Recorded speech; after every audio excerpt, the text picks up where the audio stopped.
하나님의 말씀 나누겠습니다. 출애굽기 14장 10절부터 20절까지입니다. 우리 같이 봉독하겠습니다. 바로가 가까이 올 때에 이스라엘 자손이 눈을 들어 본즉 애굽 사람들이 자기들 뒤에 이른지라. 이스라엘 자손이 심히 두려워하여 여호와께 부르짖고 그들이 또 모세에게 이르되 애굽에 매장지가 없어서 당신이 우리를 이끌어내어 이 광야에서 죽게 하느냐. 어찌하여 당신이 우리를 애굽에서 이끌어내어 우리에게 이같이 하느냐. 우리가 애굽에서 당신에게 이른 말이 이것이 아니냐. 이르기를 우리를 내버려 두라. 우리가 애굽 사람을 섬길 것이라 하지 아니하더냐. 애굽 사람을 섬기는 것이 광야에서 죽는 것보다 낫겠노라. 모세가 백성에게 이르되 너희는 두려워하지 말고 가만히 서서 여호와께서 오늘 너희를 위하여 행하시는 구원을 보라. 너희가 오늘 본 애굽 사람을 영원히 다시 보지 아니하리라. 여호와께서 너희를 위하여 싸우시리니 너희는 가만히 있을지어다. 모세에게 이르시되 너는 어찌하여 내게 부르짖느냐. 이스라엘 자손에게 명령하여 앞으로 나아가게 하고 지팡이를 들고 손을 바다 위로 내밀어 그것이 갈라지게 하라. 이스라엘 자손이 바다 가운데서 마른 땅으로 행하리라. 내가 애굽 사람들의 마음을 완악하게 할 것인즉 그들이 그 뒤를 따라 들어갈 것이라. 내가 바로와 그의 모든 군대와 그의 병거와 마병으로 말미암아 영광을 얻으리니 내가 바로와 그의 병거와 마병으로 말미암아 영광을 얻을 때에야 애굽 사람들이 나를 여호와인 줄 알리라 하시더니 이스라엘 진 앞에 가던 하나님의 사자가 그들의 뒤로 옮겨가매 구름 기둥도 앞에서 그 뒤로 옮겨 애굽 진과 이스라엘 진 사이에 이르러 서니 저쪽에는 구름과 흑암이 있고 이쪽에는 밤이 밝음으로 밤새도록 저쪽에 이쪽이 가까이 못하였더라. 모세가 바다 위로 손을 내밀매 여호와께서 큰 동풍이 밤새도록 바닷물을 물러가게 하시니 물이 갈라져 바다가 마른 땅이 된지라. 아멘. 하나님의 은혜가 오늘 이 시간 여러분 가운데 가득 임하시기를 주님의 이름으로 축원합니다. 오늘은 너희를 위하여 싸우시리니 라는 제목으로 말씀의 은혜 나누겠습니다. 우리가 사는 동안에 크게든 작게든 어려운 일들을 만나게 됩니다. 그것이 경제적인 문제이든 정신적인 문제이든 또 육체적 질병으로 오는 어려움이든 관계적 어려움이든 이러저러한 문제들이 사람들에게 고통과 절망을 가져올 때가 참으로 많습니다. 그런데 고통과 절망, 아픔, 어려움, 환난 이러한 것들은 절대적인 수치나 단위로 환산할 수 없는 것들입니다. 모든 사람들에게 일률적인 기준으로 적용할 수 없는 상대적인 개념들입니다. 그래서 우리가 언뜻 보기에는 A라는 사람보다 B라는 사람이 더 힘들어 보이지만 정작 내가 그 A와 B의 입장이 각각 되어 본다면 A도 제일 힘든 것이구나, B도 제일 힘든 것이구나를 깨닫게 되는 것입니다. 결론은 사람은 누구든지 지금 내가 겪고 있는 이 현실의 문제가 가장 힘든 것이죠. 저는 이런 생각 해봤습니다. 세상에서 가장 어리석은 말 중에 하나가 있다면 이런 말 아닐까? 네가 나보다 더 힘들다고? 아니야, 내가 너보다 더 힘들어 라는 말 아닐까 생각해봤습니다. 만약 내가 그의 입장이 되어본다면 그가 얼마나 고통스러운지 알 수 있을 것이기 때문입니다. 여러분, 우리 모두는 저마다 처한 현실의 삶 속에서 크고 작은 다양한 문제와 아픔들에 직면하면서 살아갑니다. 또한 이 세상이라는 이 역사의 현장 속에서 세상이 보여주는 현실적 문제의 연속을 경험하며 그렇게 살아가고 있습니다. 세상이 보여주는 현실은 마냥 행복하지만은 않습니다. 아무리 큰 부귀와 영화를 가진 자라고 할지라도 마냥 신나지만은 않은 것이죠. 그 누구에게든지 나름대로의 문제와 고통과 고충이 있게 마련인 것입니다. 사람들은 이 현실의 문제, 인생의 고통을 자기 중심적으로 해석하려는 경향이 있습니다. 그런 인간의 본능이 있습니다. 인간에게 있어서 아무리 역지사지의 사고가 가능하다 하더라도 결정적으로는 내가 처한 지금 나의 현실이 가장 힘든 것이고 지금 내가 겪고 있는 이 문제가 가장 힘들다고 인간은 그렇게 생각하게 되어 있습니다. 그러나 우리가 지난 시간에 하나님의 역지사지에 대해서 살펴봤듯이 하나님의 역지사지는 일방적으로 우리들을 이해하시는 것이었습니다. 이미 우리들의 모든 문제를 아시고 저와 여러분의 고통의 현장을 보시고 우리의 신음을 들으시는, 일방적으로 우리들의 세상적 현실에 공감하시는 것이, 그것이 하나님의 역지사지였습니다. 그래서 이런 인간들의 고통과 아픔의 현장인 이 세상 속으로 자신의 아들을 보내주신 것입니다. 선택하신 당신의 백성들의 그 아픈 현실을 외면하지 아니하시고 오히려 독생자의 아들의 고통을 통해서까지 우리들의 현실의 아픔과 문제를 해결해 주시려는, 그것이 바로 하나님의 역지사지였다 하는 것입니다. 그런데 이것은 비단 아들의 고통을 수반하는 것뿐만은 아니었습니다. 아들을 죽이는 아버지의 고통은 더욱 큰 것이죠. 빌립보서 2장에는 뭐라고 되어 있습니까? 예수는 근본 하나님과 본체시다 말씀합니다. 아들과 아버지가 동일한 근본이라고 한다면 아들의 고통은 또한 아버지의 고통인 것이죠. 하나님의 역지사지는 모든 인간의 고통과 아픔을 품고 자신이 그 고통을 당하는 것까지 감내하시는 하나님의 완전한 사랑에 기인한 것이다 라는 것입니다. 우리 출애굽기 2장 7절과 8절 같이 한번 읽겠습니다. 여호와께서 이르시되 내가 애굽에 있는 내 백성의 고통을 분명히 보고 그들이 그들의 감독자로 말미암아 부르짖음을 듣고 그 근심을 알고 내가 내려가서 그들을 애굽인의 손에서 건져내고 그들을 그 땅에서 인도하여 아름답고 광대한 땅, 젖과 꿀이 흐르는 땅에 데려가려 하노라. 아멘. 너희들의 모든 문제 이미 내가 다 알았다. 그리고 내가 그 고통을 이미 보았다. 그리고 너희들의 신음의 목소리를 들었다. 그래서 하나님이 직접 내려오시겠다라는 것입니다. 온 천지 만물을 창조하신 그 창조주 하나님께서 이 인간 세상에 그 고통의 현장 속으로 친히 들어오시겠다는 것입니다. 그래서 내가 반드시 너희를 그 세상에서 건져내겠다 말씀하시는 것이죠. 너희가 어찌 해볼 수 없는 세상의 그 현실과 현실이 주는 그 고난의 연속, 아픔과 절망의 탄식으로부터 너희를 해방시키겠다. 이것이 지난 시간 말씀 나눴던 하나님의 역지사지입니다. 이 하나님의 역지사지가 오늘 본문 말씀 속에 매우 잘 나타나 있습니다. 여러분, 이스라엘 백성은 지금 아주 기가 막힌 현실에 처해 있습니다. 그들이 직면한 현실은 내가 너보다 더 힘들어, 네가 나보다 덜 힘들어, 이렇게 말할 수 없는, 모두가 가장 고통스럽고 모두가 가장 두려운, 모두가 최악인 그런 현실에 직면해 있는 것입니다. 모세의 지휘를 따라서 애굽을 떠나고 있는 그 이스라엘 백성들을 지금 바로의 군대가 추격하고 있는 것입니다. 일찍이 모세는 바로 왕에게 찾아가서 하나님이 명령하신 대로 이렇게 말합니다. 우리가 광야로 사흘길쯤 가서 하나님께 예배하려고 한다. 그러니 허락해달라. 우리를 보내달라. 그러자 바로 왕의 대답이 어땠습니까, 여러분? 쓸데없는 소리 하지 말고 가서 시키는 노역이나 해라. 하나님이 이러한 바로 왕과 애굽에 10가지 재앙을 내리셨습니다. 9가지 재앙까지는 눈 하나 끔찍하지 않았던 그 바로 왕이 마지막 10번째 재앙, 즉 모든 처음 난 것들이 죽는 재앙, 바로 자신의 장남이 죽는 그 재앙을 겪은 후에야 이스라엘을 보내주게 됩니다. 출애굽기 12장 31절 같이 한번 읽겠습니다. 밤에 바로가 모세와 아론을 불러서 이르되 너희와 이스라엘 자손은 일어나 내 백성 가운데서 떠나 너희의 말대로 가서 여호와를 섬겨라. 그런데 이러한 바로 왕의 마음이 오래 가지를 못합니다. 장남이 죽은 그 비통한 최악의 현실에서 이제 바로 왕이 정신을 차리고 보니까 수십만의 노예들을 이대로 잃는다는 것이 더 비현실적인 계산이었다라고 생각하는 겁니다. 잡아 죽이기라도 해야 되겠다는 것이고 복수라도 해야 직성이 풀리겠다라는 얘기입니다. 그래서 병거와 마병을 거느리고 이스라엘을 추격합니다. 자, 이스라엘이 처한 지형적 상황이 어떠한가 한번 살펴보면 이렇습니다.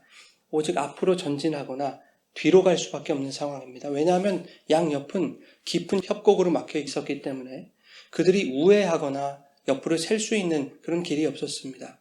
그런데 앞은 설상가상으로 홍해로 막혀 있고 뒤에서는 지금 애굽의 군대가 추격해 오고 있는 그런 상황입니다. 진퇴양난의 그런 어려움에 빠져 있는 것이죠. 10절 말씀 함께 읽겠습니다. 바로가 가까이 올 때에 이스라엘 자손이 눈을 들어 본즉 애굽 사람들이 자기들 뒤에 이른지라. 이스라엘 자손이 심히 두려워하여 여호와께 부르짖고.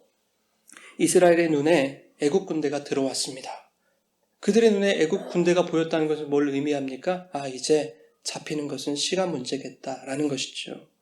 이스라엘 행렬의 가장 후미에 있던 사람들, 가장 뒤에 있던 사람들, 여러분 얼마나 두려웠을까요? 생각해 보십시오. 바로 지척에 적군이 말과 전차를 타고 쫓아오고 있어요. 자신을 잡으러 오는 군대가 자신들의 눈에 지금 막 보이고 있는 겁니다. 그 순간 어땠겠습니까, 여러분? 그냥 절망이죠. 소망이 없는 것입니다. 두려움의 극한을 느꼈을 것입니다.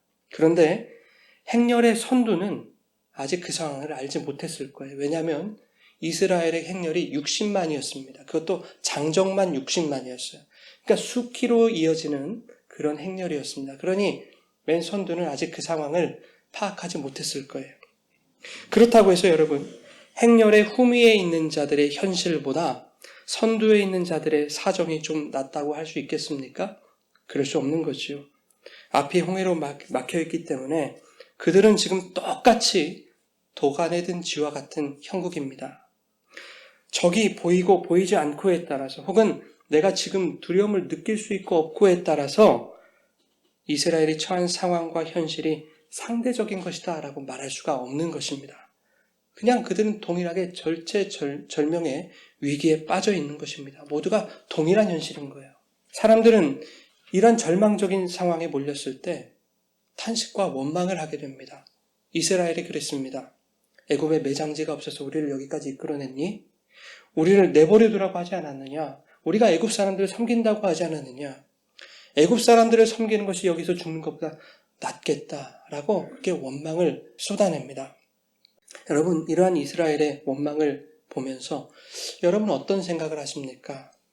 명색이 하나님이 선택하신 하나님의 백성들이 말이야. 어떻게 조금 힘들다고 저렇게 불평이나고 원망이나고 앉았고 그래서 되겠어? 이렇게 우리가 그들에게 질책할 수 있겠습니까?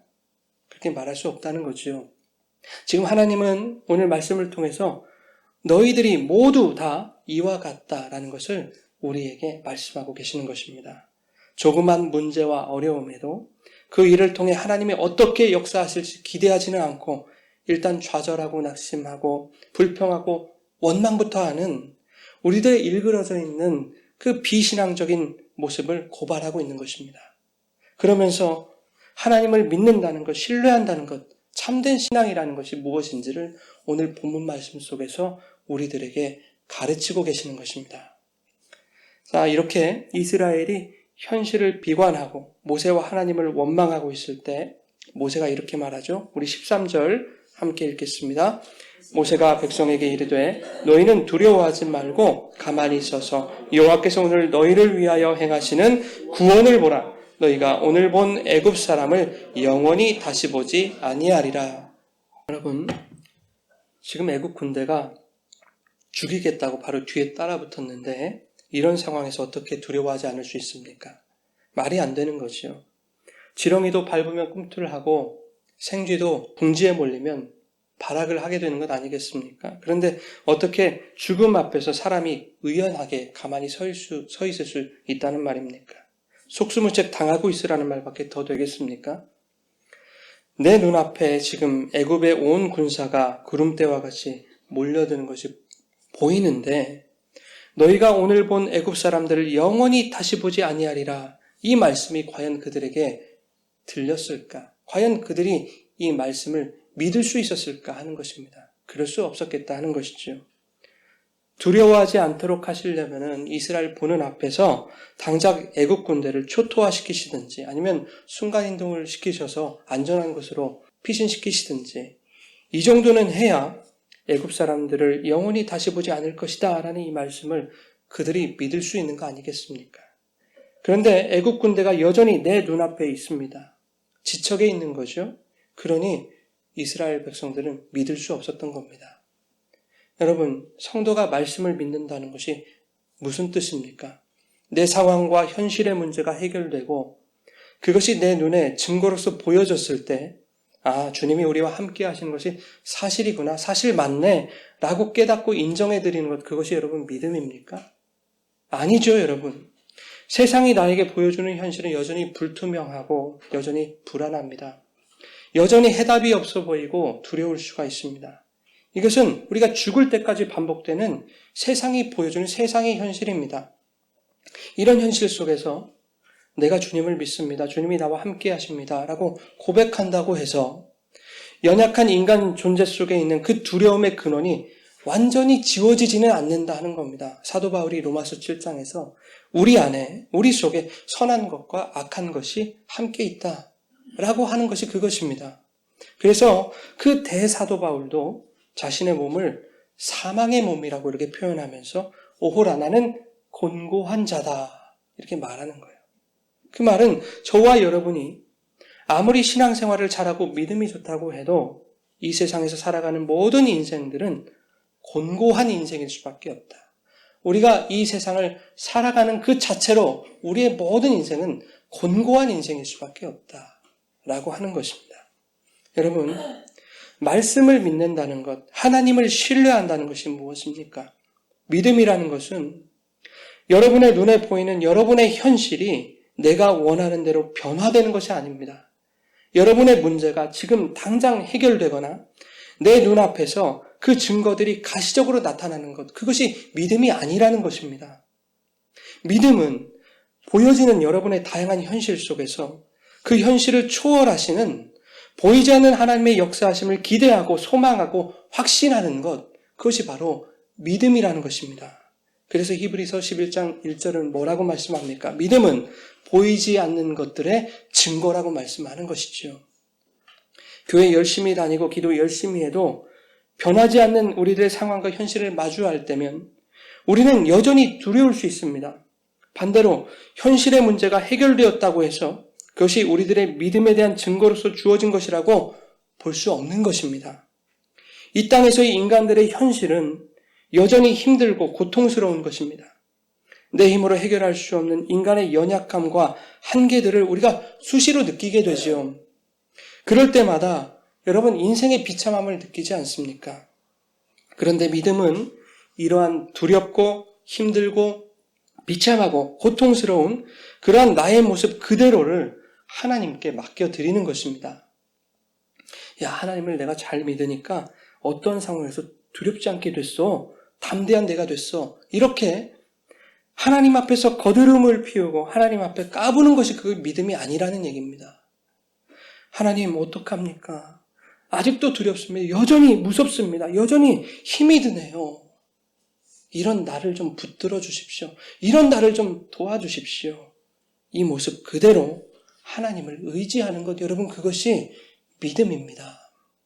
이렇게 우리의 솔직한 사정을 들고 하나님 앞에 나아갈 때 우리의 상황과 현실에 관계없이 아직 해결되지 않은 그 현실을 초월하는 하나님의 평안이 주어지는 것입니다. 그것이 바로 믿음입니다, 여러분. 여러분 14장 31절을 한번 보시겠습니다. 이스라엘이 여호와께서 애굽 사람들에게 행하신 그 큰 능력을 보았으므로 백성이 여호와를 경외하며 여호와와 그 종 모세를 믿었더라. 이스라엘 백성은 홍해를 가르시는 그 큰 능력을 보고서야 하나님을 믿게 됐습니다. 그런데 이렇게 뭔가를 경험하고 보아야 믿어지는 그 믿음이 정말 견고한 믿음일까? 여러분 생각해 보십시오. 이스라엘은 이미 하나님께서 애굽에 내린 10가지 재앙을 통해서도 하나님의 능력을 경험한 자들입니다. 그런데도 홍해가 그들의 앞을 가로막았을 때 하나님을 신뢰하지를 못했습니다. 하물며 홍해를 가르신 하나님의 큰 능력을 보고 믿은 그 믿음이 여러분 얼마나 지속될 수 있었겠습니까? 15장 22절 말씀 함께 읽겠습니다. 모세가 홍해에서 이스라엘을 인도하며 그들이 나와서 수르 광야로 들어가서 거기서 사흘 길을 걸었으나 물을 얻지 못하고 백성이 모세에게 원망하여 이르되 우리가 무엇을 마실까 하며 홍해를 가르는 기적도 마실 물 앞에서는 맥을 못 추는 거지요. 하나님의 크신 능력을 보고 믿은 그 믿음이 고작 물 한 모금에 무너지고 마는 것입니다. 원망하는 것이죠. 그래서 믿음은 보이는 것들의 실상이 아닌 겁니다. 보이지 않는 것들의 증거인 것이죠. 요한복음 20장에 제자들이 부활하신 예수님의 이야기를 막 나누고 있습니다. 그러자 의심 많은 도마가 이렇게 얘기하면, 야, 나는 그 손에 못자국을 보지 않고서는 도저히 못 믿겠다. 옆구리에 창자국 만지지 않고서는 내가 도저히 못 믿겠어. 예수님이 도마에게 자, 보아라. 자, 만져보아라. 이렇게 말씀하시면서 또 이렇게 얘기하십니다. 우리 20장, 요한복음 20장 29절 함께 읽겠습니다. 예수께서 이르시되 너는 나를 본고로 믿느냐? 보지 못하고 믿는 자들은 복되도다 하시니라. 여러분, 우리의 신앙생활에 때로는 보이는 것들이 필요합니다. 그것들은 믿음의 선한 싸움을 싸우다가 우리가 지치고 힘이 들 때에 격려하시는 차원에서 하나님이 가끔씩 간혹 가다가 이렇게 보여주시는 것들이지요. 그러나 보여야 믿는다는 것은 무엇을 의미합니까? 보이는 것 없이는 믿을 수 없는 자다라는 뜻입니다. 보이지 않는다면 그러한 믿음은 언제든지 무너져 버릴 수 있다는 것입니다. 저는 여러분이 우리 현실 속에서 뭔가 이루어지지 않더라도, 내 문제가 해결되지 않고 상황이 바뀌지 않더라도 보이지 않아도 믿는 그 참된 믿음의 소유자들 되기를 주님의 이름으로 축원합니다. 그러한 여러분의 신앙의 삶은 반드시 복될 것입니다. 나를 본고로 믿느냐? 보지 못하고 믿는 자들은 복되도라.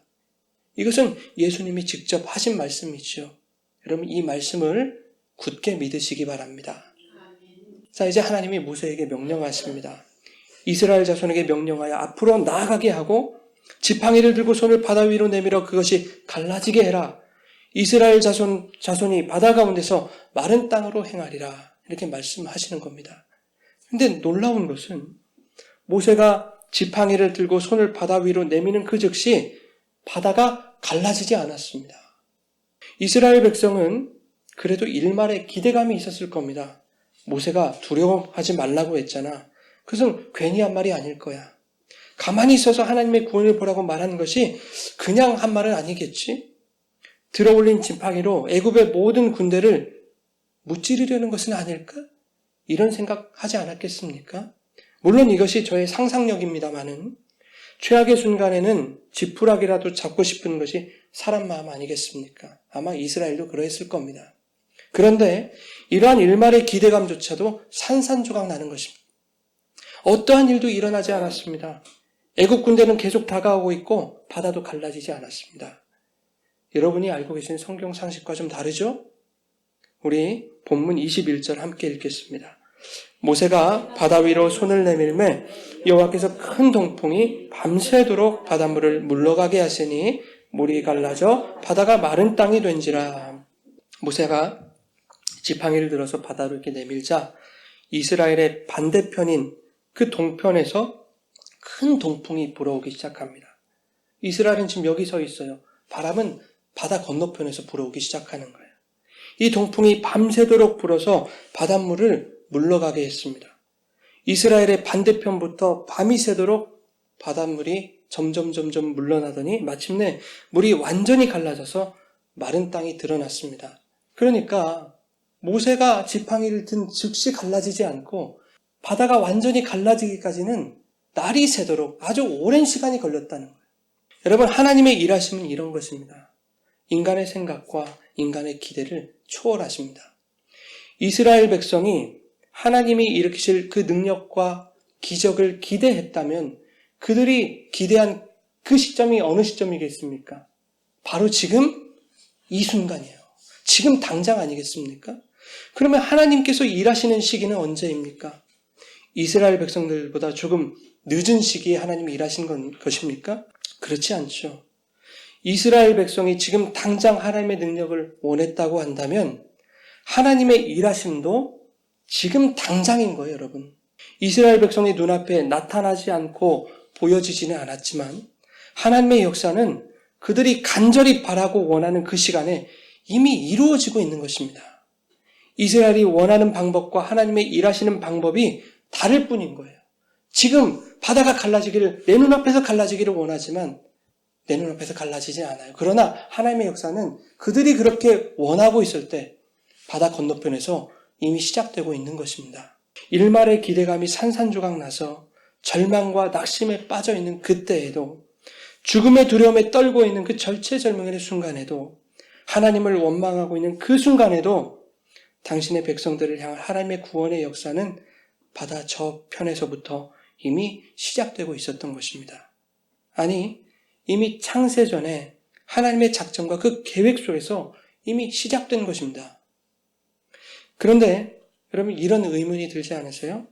바다를 가르시려면 지금 당장 가르셔서 처음부터 두렵지 않게 하실 것이지 왜 이렇게 오랜 시간을 들이셔서 그동안 두려움에 떨게 하시는 걸까? 이러한 의문과 질문은 마치 이것과 같아요. 어차피 구원하시려면 창조 때부터 그냥 천국에서 우리를 창조하실 것이지 왜 불완전한 이 세상을 만드셔서 이곳에서 우리를 창조하셨을까? 그리고 왜 이 세상이라는 곳에서 불안과 염려와 고통과 아픔을 겪는 이러한 기간을 거치게 하신 것일까? 그것은 인간의 끝을 보게 하시기 위함입니다. 인간의 힘으로는 이 현실의 문제를 해결할 수 없다는 것을 하나님이 보게 하시는 거예요, 우리로 하여금. 이 현실의 문제 앞에서 원망하고 두려워할 수밖에 없는 인간의 나약한 존재를 우리로 하여금 깨닫게 하시려는 것입니다.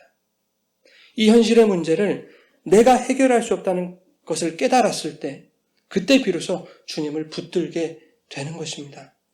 내가 해결할 수 없다는 것을 깨달았을 때, 비록 이스라엘이 홍해 앞에서 두려움과 원망 가운데 있었을지라도 그들이 기대할 수 있는 것은 오직 하나님의 구원밖에 없음을 그때서야 알게 되는 것입니다. 우리들이 이 세상이라는 거친 홍해 바다 속에서 인생의 문제와 현실로부터 주어지는 그 고난에 직면하여 힘에게 올 때 내가 해결할 수 없음을 깨닫게 된다면 그때 비로소 오직 하나님의 능력만이 이 고통의 바다에서 우리를 건지실 것이다 라는 것을 소망하게 되는 것입니다. 여러분, 바로왕을 보십시오. 장남이 죽는 그 재앙을 겪었을 때 그것이 그에게 있어서 견딜 수 없는 고통이었을 것입니다. 장자가 죽었다는 것은 그 현실은 여러분, 바로왕이 아무리 힘을 가진 자라도 그 현실을 되돌릴 수 없는 것입니다. 그러나 바로왕은 자신의 힘과 능력을 동원해서 자신이 원하는 또 다른 새로운 현실, 보다 나은 자신만의 현실을 만들기를 원했던 거예요. 놓아주었던 그 이스라엘을 추격하는 것입니다. 그 결과는 우리가 잘 알고 있지 않습니까? 죽음이었습니다. 여러분, 인간이 이 괴로운 세상의 현실 속에서 어려움과 문제를 만날 때, 그리고 한계와 고통을 경험할 때 그 상황과 현실을 내 방법과 내 능력으로 극복할 수 있다고 생각하는 것, 그 결말이 바로 이 바로왕의 모습으로 설명되고 있는 것입니다. 이스라엘이 아픈 홍해로 가로막히고 뒤에서는 애국 군대가 쫓아오는 이 상황에서 자신들의 힘과 능력으로 뭔가 해볼 수 있는 그런 상황이었다면, 인간적인 묘수를 내볼 수 있는 상황이었다면 이스라엘 백성들은 어떻게 해서든지 인간적인 방법을 동원했을 겁니다. 바로왕처럼. 그러나 이스라엘에게는 방법이 없었습니다, 여러분. 하나님이 다 막아버리신 거예요. 앞은 홍해로 막으셨고, 뒤는 애국 군대로 막으셨고, 양옆은 깊은 협곡으로 막아버리신 겁니다. 어떻게 해볼 도리가 없습니다. 방법이 없습니다. 근데 여러분, 나에게서는 도무지 방법이 나오지 않고 해결책이 없는 것, 이것이 은혜일 줄 믿습니다, 여러분. 문제와 어려움, 고통과 절망의 순간에 바로왕처럼 인간의 뜻대로 하려는 그것이 여러분 저주인 것입니다. 내가 뭔가 방법을 발견할 수 있다. 나에게서 어떤 해결책이 나올 수 있다라고 하는 것, 그것이 저주입니다. 절체절명의 순간에 이스라엘에게 남아있는 것은 죽음에 대한 공포와 두려움, 그리고 하나님에 대한 원망뿐이었습니다. 여러분, 놀랍고 감사한 것은 그들이 그랬을지라도 하나님은 당신이 선택하신 백성들이 겪고 있는 이 어려움을 아시고 그 두려움을 보시고 원망의 소리를 들으시면서까지 그들을 구원하신다는 것입니다. 원망의 소리를 들으시면서까지도 이스라엘이, 그리고 우리들이 이 땅의 현실 속에서 얼마나 힘들어하는지를 잘 알아주시고 봐주시고 공감해 주시더라 하는 겁니다. 그것이 하나님의 역지사지 아닙니까? 여러분 생각해 보십시오. 불평만 하고 불만만 하고 원망만 하는 그 이스라엘 백성들, 뭐가 예쁘다고 홍해를 건너게 하셨을까? 이스라엘 백성에게선 도무지 구원받을 자격이나 조건을 찾아볼 수가 없죠, 여러분. 그들이 홍해를 건널 수 있게 된 이유를 이스라엘에게서 찾을 수 없다는 겁니다. 그렇다면 그 이유를 하나님에게서 찾아야 되는 거 아니겠습니까? 하나님이 그들을 애굽에서 인도하시겠다고, 젖과 꿀이 흐르는 땅으로 그들을 보내시겠다고 약속하셨기 때문입니다. 하나님 스스로의 약속 때문에 이스라엘을 홍해를 건너게 하셨던 것이죠. 우리들도 마찬가지입니다. 우리들에게서 어떠한 구원받을 자격을 찾을 수 있습니까, 여러분? 나에게 구원받을 만한 자격이 없기 때문에 성경이 이 구원을 은혜로 받는다라고 말씀하는 것 아니겠습니까? 우리가 신앙생활하면서 뭔가 신앙의 자격을 갖추려고 노력을 하고 어떠한 경지에 도달하려고 노력하고 하는 그런 경향들이 있습니다. 마치 그렇게 되지 않으면 좋은 믿음으로 인정받지 못할 것으로 그렇게 생각한다고요. 믿음 좋은 사람들은 현실에 대한 두려움도 없어야 되고 웬만한 일들에 아픔이나 고통 따위를 느끼지도 않아야 된다라고 하는 그런 잘못된 신앙의 인식들이 우리 안에 만연해 있습니다. 이것은 신앙생활을 진실하게 하고 아니고의 문제와 다른 문제입니다. 그냥 이것은 죄입니다, 여러분. 여러분 기억하십시오. 이스라엘 백성들이 여전히 현실의 문제 앞에서 두려워하고 심지어 하나님을 향한 원망을 품었을 때에도 하나님이 그들을 선택하셨기 때문에 그들을 사랑하시고 그들을 구원하셨다라는 사실을 여러분 기억하시기 바랍니다. 여러분 우리가 하나님의 선택받은 백성이라면 이 세상을 살아가면 살아갈수록 이 세상이 보여주는 인간의 현실이라는 것이 얼마나 고되고 힘들고 고통스러운 건지를 하나님이 오히려 여러분의 삶을 통해 알아가게 하시는 것입니다. 그래서 그 두려움과 아픔과 힘겨운 고통들을 가지고 주님 앞에 나오게 하시려는 것입니다. 인생의 문제 앞에서 자꾸만 내 생각과 내 방법, 내 경험, 내 능력을 앞세우려 하면 할수록 그 인생은 더욱 어려워지고 고통스러운 인생이 되고 마는 것입니다. 그것을 겪게 하시면서까지 하나님은 성도들로 하여금 절망과 고통 속에서도 결국에는 하나님만을 찾고 하나님만을 의지하도록 만드시려는 것입니다. 여러분, 그것이 은혜입니다. 선택하신 백성들이 곁눈질하지 않고 세상의 방법 찾지 않고 고통과 어려움과 아픔 속에서도 하나님만 찾고 하나님만 붙들게 하시는 것, 그것이 하나님의 은혜라는 것입니다. 여러분이 그 은혜 안에 둘러싸인 것입니다. 이스라엘 백성이 진퇴양난의 현실, 해볼 도리가 없는 그 상황 속에서 하나님의 도우심밖에 의지할 것이 없었던 것처럼 우리의 이 세상 역사 속에서도 어설픈 인간의 방법들을 고안하고 의지하는 것이 아니라 인생의 고난과 문제들을 통해서 오직 하나님을 의지할 수 있는 자들로 하나님이 만들어 가시려는 것입니다. 그 과정 속에서 하나님은 인간들에게 두려움도 허용하시는 것입니다. 힘겨움과 고통도 허락하시는 거예요. 심지어 하나님을 향한 원망의 소리도 하나님께서 품어주시는 것입니다. 왜요? 내가 선택한 내 백성, 내 자녀이기 때문에. 그렇다면 하나님은 마냥 당신의 백성들이 세상의 현실 속에서 힘겨움과 고난을 당하게만 하시는가? 그렇지는 않습니다. 우리 본문 말씀 19절과 20절 함께 읽겠습니다. 이스라엘 진 앞에 가던 하나님의 사자가 그들의 뒤로 옮겨가매 구름 기둥도 앞에서 그 뒤로 옮겨 애굽진과 이스라엘 진 사이에 이르러서니 저쪽에는 구름과 흑암이 있고 이쪽에는 밤이 밝음으로 밤새도록 저쪽이 이쪽에 가까이 못하였더라. 하나님께서 홍해바다를 저 건너편 동편부터 가르시는 동안에 어떻게 바로 뒤에까지 쫓아왔던 애국 군대가 이스라엘을 공격하지 못했을까? 날이 새도록 그 긴 시간 동안에 이스라엘이 두려움에 떨었을 줄 모르겠지만 공격을 당하지 않았다라는 겁니다. 그들에게 어떠한 일도 일어나지 않았다. 이것이 어떻게 가능한가? 하나님은 늘 이스라엘의 앞에서 그들을 인도하셨습니다. 낮에는 구름 기둥으로, 밤에는 불 기둥으로 이스라엘 앞에서 그들을 인도하셨습니다. 그런데 방금 읽은 말씀에서는 이 구름 기둥과 불 기둥이 동시에 나타납니다. 구름 기둥이 이스라엘 행렬의 선두에 있지 아니하고 행렬의 후미로 가장 뒤로 이동했습니다.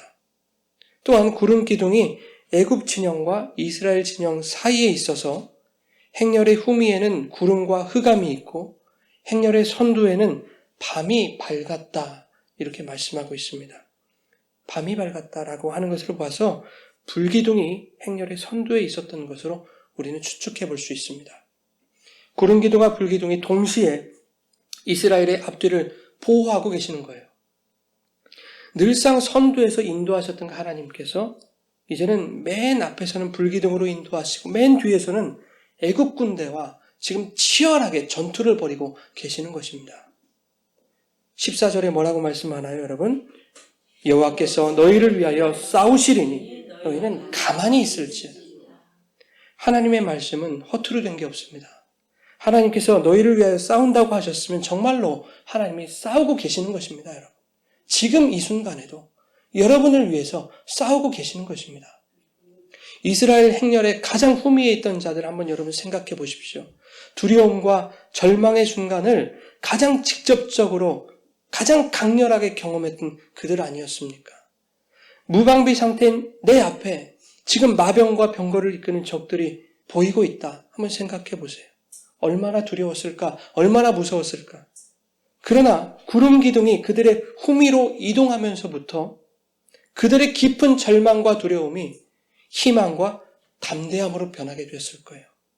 그들의 한숨과 원망이 승리의 함성과 찬양의 소리로 변하게 되었을 겁니다. 왜 그렇습니까? 원수가 내 목전에서 창칼을 들고 죽이려고 지금 덤벼드는데 하나님께서 구름 기둥으로 막아서고 계셔. 그러니 공격이 먹히지 않습니다. 하나님이 이스라엘을 위해서 싸워주고 계시기 때문입니다. 그러니 원수 앞에서 가만히 서 있는데도 나에게 어떤 해함과 상함이 없는 것입니다. 얼마나 통쾌했을까요, 여러분? 얼마나 기쁘고 얼마나 감격스러웠을까요? 모세가 13절에 너희는 두려워하지 말고 가만히 있어서 여호와께서 오늘 너희를 위하여 행하신 구원을 봐라.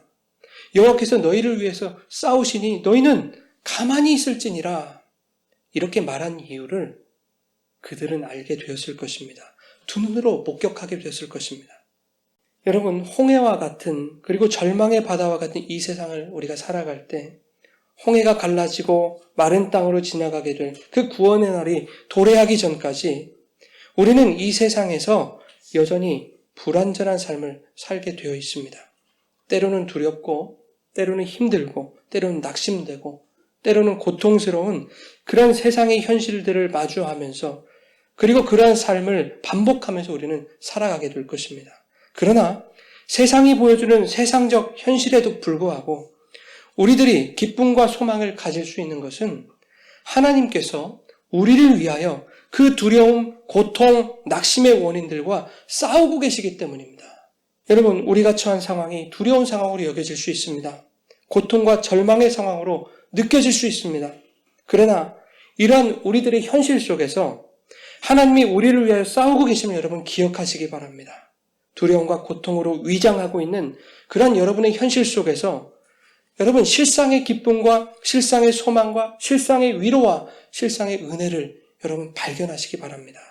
깊은 어려움과 고통의 터널을 지나가고 있는 분이 계십니까? 끝이 보이지 않는 그런 눈물 골짜기를 지나고 있는 그런 분이 계십니까? 너희는 가만히 있을지어다. 가만히 서서 너희를 위해 행하시는 하나님의 구원을 보라. 오늘도 여러분을 위해 싸우시는 주님을 바라보시기 바랍니다. 주님의 구원을 바라보시기 바랍니다. 세상의 현실이 고통스럽고 힘겨울 때 우리는 절망이라는 벼랑 끝에 서 있는 것이 아닙니다. 저와 여러분은 오늘도 그 주님의 구원의 현장에 서 있는 것입니다. 저와 여러분의 현실은 우리를 위해 치열하게 싸우시는 주님의 구원이라는 현실입니다.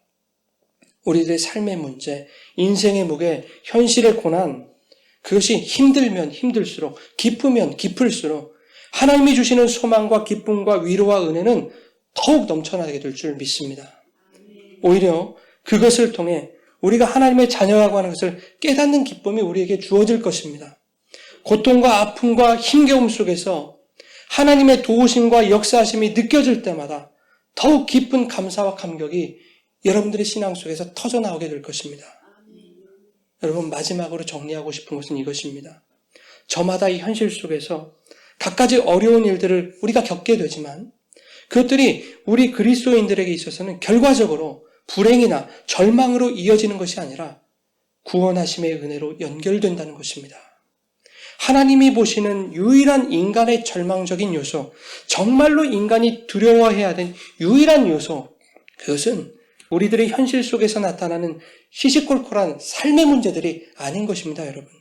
오늘 본문에서 이스라엘이 처한 현실을 생각해 보면 선두에 있던 사람들에게는 상대적으로 나은 현실이다 말할 수 없는 것이죠.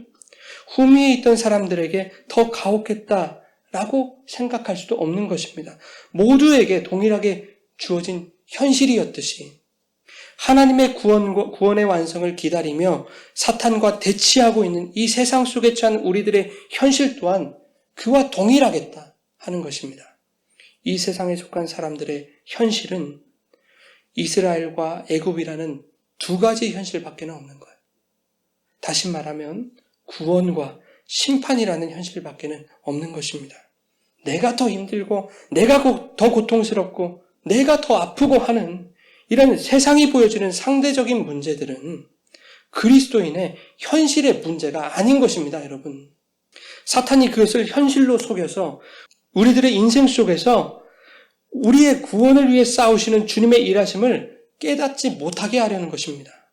주님의 은혜를 발견하고 감격해야 할 구원의 그 현장 속에서 주님 열심히 믿는데 왜 나에게만 이런 시련을 주십니까?